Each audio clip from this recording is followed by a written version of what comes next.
Under sa ombudsman si Senador Bongbong Marcos ng koalisyong ibalik ang bilyones ng mamamayan. Ayon sa grupo, dapat maimbestigahan din si Marcos sa usapin po naman ng pork barrel fund scam. Nagpapatrol, Caroline Bonkin.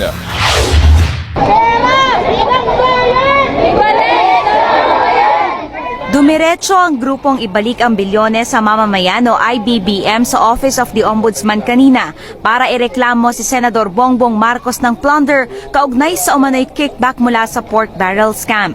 Ayon sa grupo, kung pagbabasehan ng audit report ng COA, listahan ni PDAF scam whistleblower Ben Hurluy at mga dokumento, 205 million pesos na pork barrel ng senador ang napunta sa mga peking organisasyon ni Janet Lim Napoles.